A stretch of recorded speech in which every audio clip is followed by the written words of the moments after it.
They say Wall Street is a fortress, towers of glass and steel rising over New York, filled with some of the brightest minds on the planet. Billions of dollars moving every second, systems so complex, so airtight, that the average person can barely scratch the surface.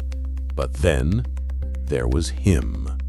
A teenager, 17 years old, no suit, no degree, no insider connections. Just a second-hand laptop in a small bedroom and a mind that saw what others missed. While the financial titans trusted their algorithms and firewalls, he found the crack in the armor, and through it, money began to flow. Not a few dollars, not even thousands, millions. This isn't the story of a criminal mastermind or a financial executive brought down by greed. This is the story of a kid. Someone who should have been worried about college applications and prom night, not rewriting the rules of global finance. And yet, he did. What makes this story haunting isn't just the trick itself, it's what it revealed. How fragile the system really is. How much of our world runs on trust, illusion, and code that can fail in an instant. So tonight, we peel back the curtain. We step into the bedroom where it began, into the glowing light of a screen where one teenager quietly changed the balance of power. This is the story of the teen who tricked the stock market. He wasn't born into wealth, far from it. His name, we'll call him Alex, though that isn't his real name, barely appeared on the radar of his classmates, much less the world. His father worked long hours driving trucks. His mother picked up shifts at a grocery store. Their house was modest, with walls that held more silence than conversation. But Alex had an obsession. Not sports, not parties, not video games like his friends. Numbers, patterns, the quiet logic of systems. He would sit for hours staring at screens filled with tickers, charts, lines that moved up and down like living things. It began innocently enough. Free trials of trading apps, YouTube tutorials, forums filled with strangers swapping half-baked theories about the market. He devoured it all. While others were playing Fortnite, Alex was reading about arbitrage, short selling, and how milliseconds of delay could make or break billions. And then, late one night, he saw it. A tiny irregularity. A timing glitch in the way one trading platform reported prices. On its own, it looked like nothing, a hiccup. But Alex kept watching, kept testing, and soon he realized it wasn't a glitch. It was a window. The stock market was leaking, and the world had no idea. The first time he tried it, his hands were shaking. He had set up a paper trading account, the kind where you use fake money to simulate trades. He placed his bets, exploiting the gap he had found. The results flashed green. Profit. It seemed too easy, too good to be true. But test after test, the outcome was the same. Eventually, Alex decided to try it for real. He pulled together the $500 he had saved from odd jobs, mowing lawns, fixing computers, tutoring math, and placed a trade. His heart pounded as he watched the numbers flicker. Then, in less than a minute, he doubled his money. It wasn't luck. It wasn't gambling. It was math. A pure, exploitable flaw in the system. Within weeks, that $500 became $5,000, then $50,000. He was siphoning tiny amounts over and over, so small they went unnoticed by the titans of Wall Street. To them, it was background noise. To him, it was a fortune. But as the numbers grew, so did the danger. Because the stock market doesn't like being tricked, and its guardians were watching. To understand how Alex pulled this off, you have to understand what Wall Street had become. For decades, finance wasn't just about humans yelling on trading floors. It was about speed. Algorithms written by mathematicians, servers placed as close to stock exchanges as possible to shave off microseconds, billions invested in ensuring machines could see the future, if only for a fraction of a second. And yet, with all that power, there was a blind spot. The system relied on a patchwork of platforms, each reporting prices with slight delays. To most, these delays were irrelevant, but to someone watching carefully, like Alex, they created opportunities. You could buy on one platform before the others caught up, a digital shell game. In Wall Street's world, this was called latency arbitrage. Firms spent millions to exploit it. But Alex A., he found a loophole they missed, something so subtle that it had gone unnoticed. That was the irony. Wall Street had armored itself against giants, but it was a kid, quiet, anonymous, stubborn, who slipped through the cracks. On the outside, nothing about Alex had changed. He still wore the same worn hoodie, still rode the bus to school, still sat alone at lunch. To his classmates, he was invisible. But inside, his world had split. At night, his bedroom glowed like a trading floor, screens filled with charts, cables snaking across the carpet, a printer spitting out records of his trades. He lived in two realities, the mundane world of high school and the hidden world of global finance, where he was quietly pulling strings. Money began piling up in hidden accounts, enough to pay off his parents' mortgage, enough to buy a car outright. But Alex didn't flaunt it. He didn't even spend it. It wasn't about greed, it was about the game. And yet, in the quiet hours, he couldn't shake a thought. If a kid could do this from a bedroom, what did it say about the system itself? Wall Street didn't notice right away, but eventually anomalies started to appear. Small inconsistencies in data, unexplained gaps in trades. Somewhere, someone was skimming. At first, firms blamed each other, glitches, competitors, but then whispers spread. Something wasn't adding up. Millions had quietly disappeared, not in one lump, but in 1,000 tiny cuts. And the strangest part? Whoever was doing it wasn't behaving like a professional. The trades didn't fit the pattern of a hedge fund or an institutional player. It was like someone was learning, experimenting. That, more than anything, scared them, because it meant the fortress had already been breached. To grasp the weight of what Alex had uncovered, you have to see the bigger picture. Our economy runs on trust. We trust that banks will protect our money. We trust that markets are fair. We trust that the code behind the screens is solid. But the truth is far more fragile. In 2010, a single algorithm caused the flash crash, wiping nearly $1 trillion in minutes before bouncing back. In 2021, a subreddit of retail traders sent GameStop stock soaring, humiliating billion-dollar hedge funds. And now, a teenager had found his way in. It's tempting to see him as a hero, a David against Goliath, but the reality is messier, because if one kid could do it, what stopped others? What if next time it wasn't just millions, but billions? What if the system collapsed altogether? Alex had pulled back the curtain, and once you see behind it, you can't unsee. By now, regulators were involved, patterns were flagged, accounts traced, servers analyzed. Alex noticed the pressure too. Trades that once went through seamlessly now hit snags, warnings appeared. It was as if the walls were closing in. But yet he couldn't stop. Curiosity was stronger than fear. Each night, he told himself one more trade. Each morning, he swore he'd quit. But like an addict, he was hooked. Not on the money, but on the power. The knowledge that from a bedroom in suburbia, he could bend Wall Street to his will. But walls don't just close, they crush. It ended as these stories often do, with a knock on the door. Plainclothes agents, confiscated laptops, a family stunned into silence. His parents had no idea what their son had been doing, no idea of the millions moving silently through accounts tied to their address. The case never made headlines, too embarrassing, too dangerous. The last thing Wall Street wanted was the world knowing that a teenager had outsmarted them. Instead, it was buried, settled quietly.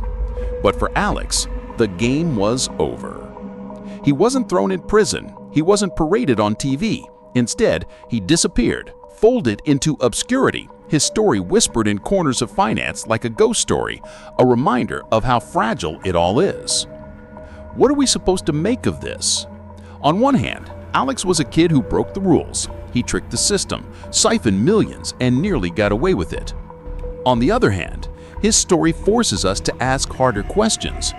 If the markets can be undone by a teenager, what does that say about the world we live in, about the foundations of our economy, about the illusions we built entire lives on? Maybe Alex wasn't a villain. Maybe he wasn't a hero either. Maybe he was just a mirror, a reflection of the fragility we'd rather ignore. And somewhere out there, maybe he still watches the tickers at night, not for profit, not for greed, but for the thrill of knowing that the fortress of Wall Street, the untouchable empire of money, was never as invincible as it seemed. Because if a 17-year-old with a laptop could pierce its armor, then perhaps the empire was already cracked. And maybe, just maybe, our whole world is too. Silence is a strange thing.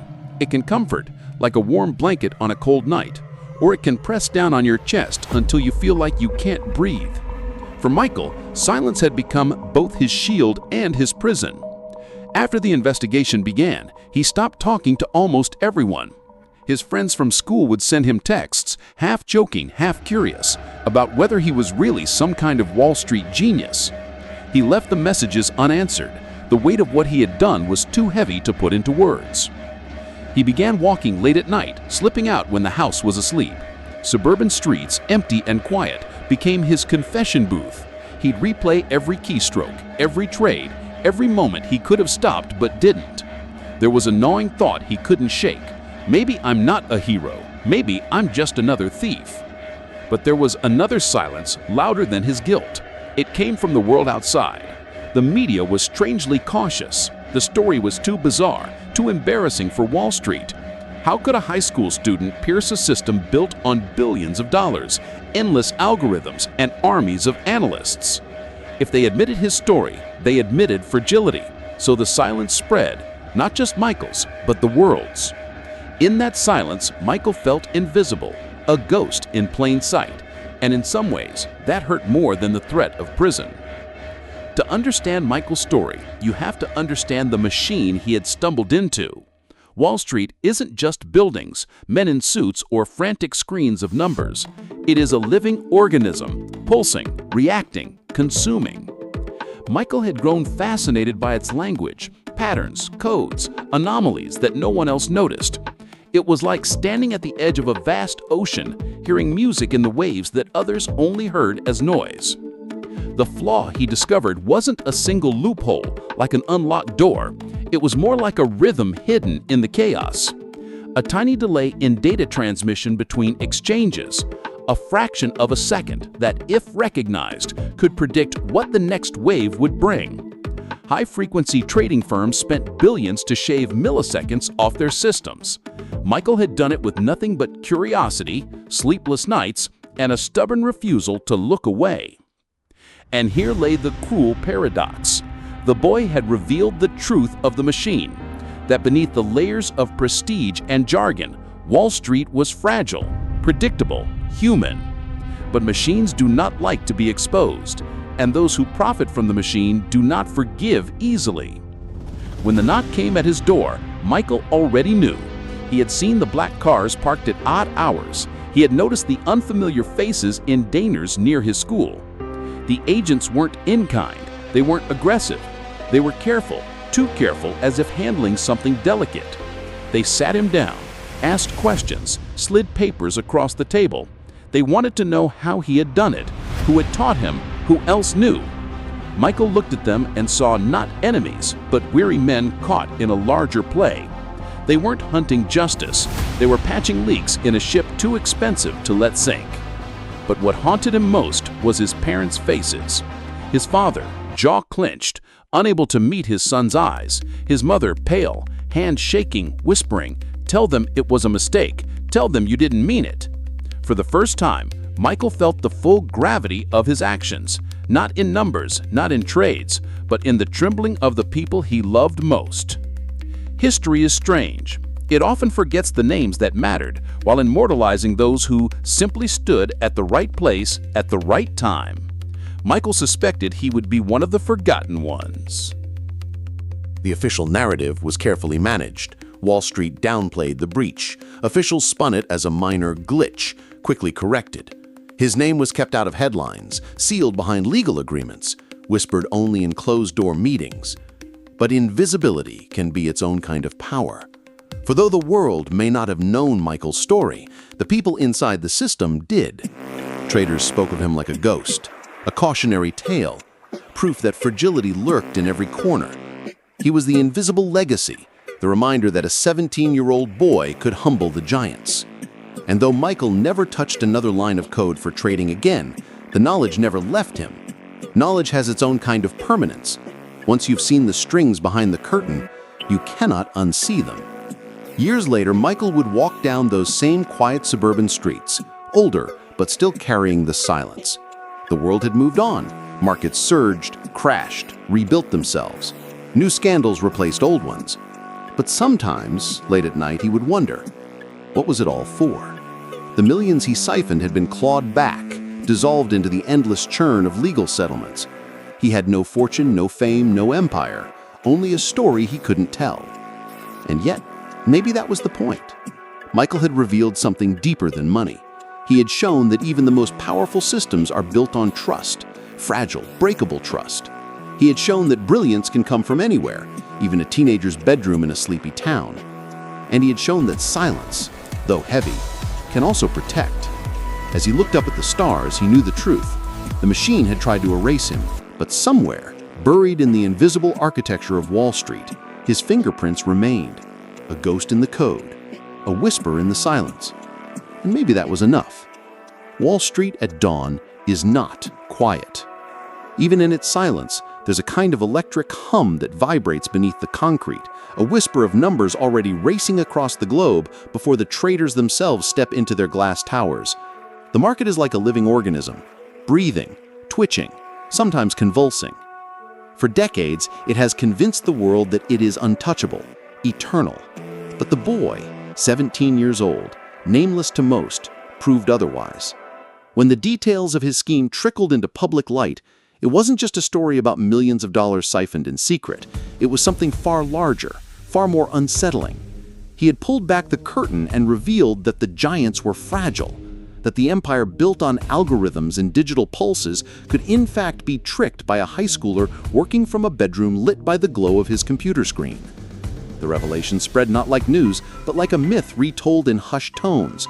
A teenager versus Wall Street, a David and Goliath to the modern era. But unlike the biblical story, this David had no slingshot, no stone. He had only code, curiosity, and a certain unshakable belief that nothing, no matter how mighty, was beyond questioning. Experts began appearing on television. Some were economists with long resumes and expensive suits. Others were cybersecurity specialists, shaking their heads as though embarrassed on behalf of the industry. They all repeated variations of the same stunned confession. Yes, the system is flawed. Yes, it is more vulnerable than we imagined. And the irony, perhaps the most bitter irony of all, was that this flaw had always been there. Hiding in plain sight, ignored because of arrogance, or perhaps because no one had bothered to look closely enough. Until him. The boy's actions became a mirror, forcing the world to confront its blind spots. If he could do this, what about others? What about those with darker intentions, with armies of hackers at their disposal, with no moral compass to guide them? The questions gnawed at everyone, from traders on Wall Street to mothers pouring morning coffee in Ohio. Suddenly, the story wasn't just about money. It was about trust. Trust in the invisible scaffolding that holds up the global economy. But trust, once fractured, doesn't heal easily. It lingers like a crack in glass, no matter how much you try to polish it away. And as the boy's story spread further, those cracks began to widen. Wall Street scrambled to patch the system. Layers of security were added overnight. Firewalls were reinforced. Algorithms rewritten. But beneath it all, there was an unspoken fear. If it happened once, it could happen again. The boy had shown them that the fortress wasn't impenetrable. And once you reveal the weakness of a fortress, it no longer feels like a fortress at all. Years later, people would argue about what the boy really left behind. Some said it was chaos. Others said it was clarity. But perhaps in truth, it was something stranger. An invisible legacy, one that reshaped the way an entire generation thought about power. He never became a millionaire, not in the way Wall Street measured wealth. His accounts were frozen, his name dragged into legal proceedings that blurred the line between crime and revelation. And yet, even stripped of profit, he had already changed something fundamental. He had planted doubt in the soil of certainty. Young coders across the world, teenagers in basements, university students in dorm rooms, self-taught hackers in internet cafes read his story like scripture. They whispered to themselves, if he could do it, so could I. But not all were inspired by greed. Some found in his story a strange kind of moral compass, a reminder that systems are built by humans, and thus they can be challenged by humans.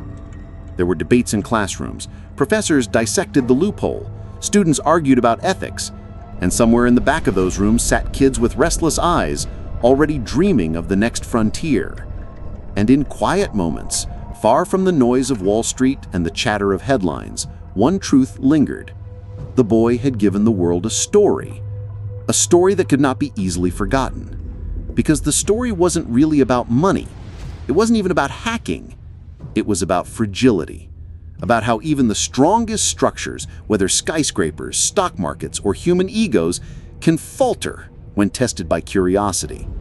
Sometimes, late at night, you can almost imagine him, no longer the teenager but older now, carrying the weight of both notoriety and wisdom. Does he regret it? Perhaps. Or perhaps he knows that regret is not the right word, because what he did was not simply theft. It was revelation. And revelations are not easily erased. His legacy is the invisible tremor that still shakes beneath the surface of Wall Street. The reason every new security protocol is double-checked, every line of code read twice, every trader more cautious than before.